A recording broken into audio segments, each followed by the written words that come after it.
जो न भंगे तो भंग, जो चित्ती राही तो चिरंग, या दोघांशी घेऊन उभा राही असा माझा पांडुरंग।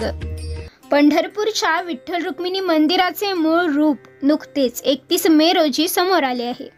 मंदिराच्या पुरातत्व विभागाच्या देखरेखीखाली केलेल्या या कामामुळे 700 वर्षापूर्वीच्या मूळ मंदिराचे दर्शन आपल्याला घेता येऊ शकणार आहे। साधारण ज्ञानोबा तुकोबांच्या काळातील रूप मंदिराला मिळाले आहे। याच पार्श्वभूमीवर विठुरायाच्या मूर्तीचा अपरिचित इतिहास आपण उलगडणार आहोत। एका आख्यायिकेनुसार असं सांगितलं जातं की इसवी सन 1507 मध्ये पंढरपूरच्या विठ्ठलासाठी विजयनगर साम्राज्याचे सम्राट कृष्णदेवरायांनी हंपी येथे जगप्रसिद्ध विठ्ठल मंदिर बांधले। पंढरपूरची विठ्ठलाची मूर्ती हंपीला घेऊन कृष्णदेवराय आला खरा, पण इकडे पंढरीत आषाढी एकादशीला वारकरी जमा झाले।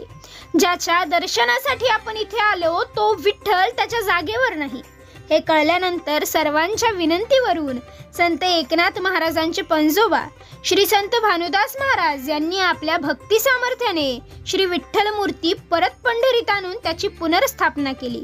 तो दिवस होता कार्तिकी एकादशीचा। पांडुरंगरायाची रथातून मिरवणूक काढून संत भानुदास महाराजांच्या हस्ते त्याची पुनर्स्थापना करण्यात आली। या घटनेची आठवण म्हणून आजही कार्तिकी एकादशीला पंढरपूर येथे परंपरेने रथ मिरवणूक काढण्यात येते।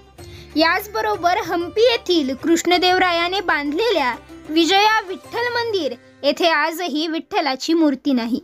मंदिराचा गाभारा रिकामा आहे। ही झाली आख्यायिका, पण तिला पुरावा नाही। अस्मानी आणि सुलतानी संकटांना तोंड देताना माणसांनी स्थलांतर केले हे आपण ऐकून असाल, परंतु या महाराष्ट्राच्या मातीत चक्क देवांना सुद्धा स्थलांतर करावे लागले होते। शिवकाळात 1665 साली अफजल खान स्वराज्यावर चालून आला। त्यावेळी त्याने देवस्थानांची मोडतोड आणि मूर्त्या भंजन करण्यास सुरुवात केली। तुळजापूर, पंढरपूर येथेही त्याने हल्ले केले। त्यावेळी प्रल्हाद महाराज बडवे यांनी विठ्ठल मंदिरातील मूर्ती सहकाऱ्यांच्या मदतीने देगाव येथील सूर्याजीराव पाटील यांच्या शेतात नेली आणि छत्रपती शिवरायांनी अफजल खानाचा वध केल्यानंतर परत एकदा मूर्ती मूळ मंदिरात स्थापित करण्यात आली।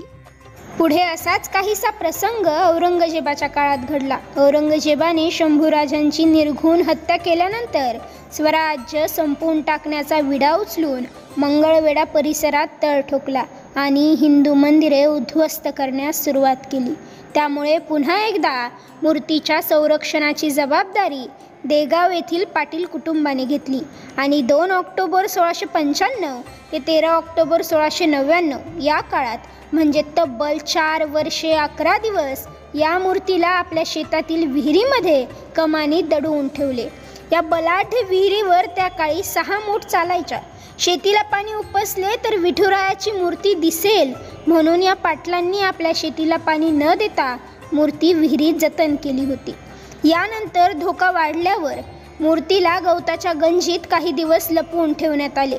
पुढे मोगल सरदारांकडून तपास अधिक कडक केल्यावर सूर्याजी घाडगे यांनी आपल्या वाड्याच्या तळघरात चोरकप्पा करून येथे शेवटचे काही महिने मूर्ती लपवली। औरंगजेबाने विठ्ठल मूर्तीचा शोध घेण्याचा खूप प्रयत्न केला, मात्र देगाव येथील पाटलांमुळे विठ्ठल मूर्तीचे संरक्षण झाले आणि त्यामुळेच आज तुम्ही आम्ही विठ्ठल भक्त विठुरायाच्या पायावर मस्तक ठेवून दर्शन घेऊ शकत आहेत।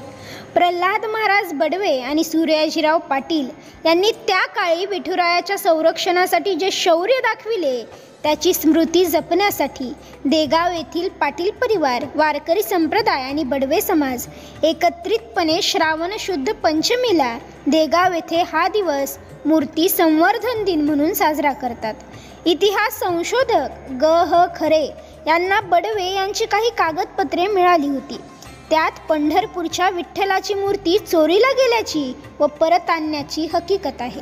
6 एप्रिल 1675 रोजी रंगोजी नावाच्या व्यक्तीने पैशासाठी देवाची म्हणजे विठुरायाचीच चोरी केली होती आणि पैसे घेऊन एकादशीच्या आदल्या दिवशी विठोबाची मूर्ती परत दिली। पुढे ऑगस्ट-सप्टेंबरमध्ये असाच प्रसंग घडला आणि त्यांनी दिवाळीमध्ये देव परत दिला। दिवाळी पाडव्यापर्यंत देवाची पूजा होत होती. त्यानंतर दुसऱ्या दिवशी मुघल सरदार बहादूर खानाच्या हल्ल्यामुळे परत विठ्ठलाची मूर्ती गुळसरे येथे लपवण्यात आली. साधारण 2 वर्ष देव गुळसरे येथे होते. त्यानंतर 4 जुलै 1677 रोजी मूर्तीची परत पंढरपुरात स्थापना करण्यात आली. स्वराज्याचे तिसरे छत्रपती राजाराम महाराज आषाढी एकादशीला विठ्ठलाच्या दर्शनाला गेल्याची एक नोंद मिळते. पेशवाई काळात सुद्धा अनेक मातब्बर सरदार विठ्ठलाच्या दर्शनाला गेल्याची नोंद अनेक पत्रातून मिळते. पेशवे काळातील एका नोंदीत एक मोठी गमतीदार हकीकत आहे. पंढरपूरचा दासोजी पवार नावाचा एक व्यक्ती पुण्याला आला.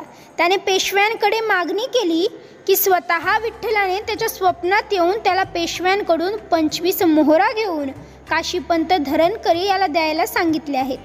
पेशव्यांनी सुद्धा त्या 25 मोहरांच्या पूर्ततेसाठी एक पत्र पंढरपूरचा अधिकारी रामचंद्र कृष्ण याच्या नावाने दिले. त्यात लिहिलं होतं, तुम्हा स्वप्न पडले तर 25 मोहरा काशीपंतास नेमून देणे, म्हणजे तुम्हाला विठोबा स्वप्नात येऊन सांगेल तेव्हा मोहरा द्या. पुढे काय घडलं याची माहिती देणारी कागदपत्र मात्र उपलब्ध नाहीत.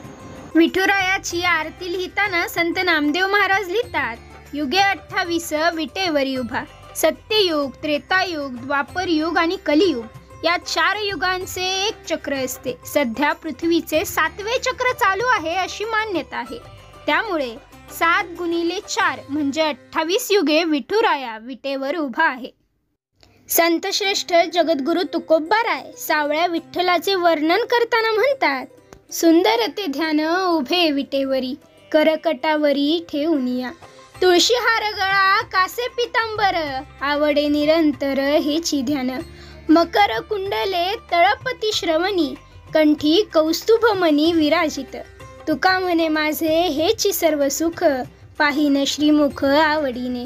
तुका म्हणे माझे हेची सर्व सुख, पाहिन श्रीमुख आवडीने. तर एकूणच पंढरपूरच्या श्री विठ्ठल मूर्तीचा शिवपूर्व, शिवकालीन व त्यानंतरच्या काळातील काही महत्त्वपूर्ण नोंदी पुराव्यासहित मांडून रामकृष्ण हरी नामजपाचा उद्घोष करत विठू माऊलीच्या भेटीला जाणाऱ्या तुम्हा आम्हा विठ्ठल भक्तांपर्यंत खरा इतिहास पोहोचवण्याचा केलेला हा एक छोटासा प्रयत्न.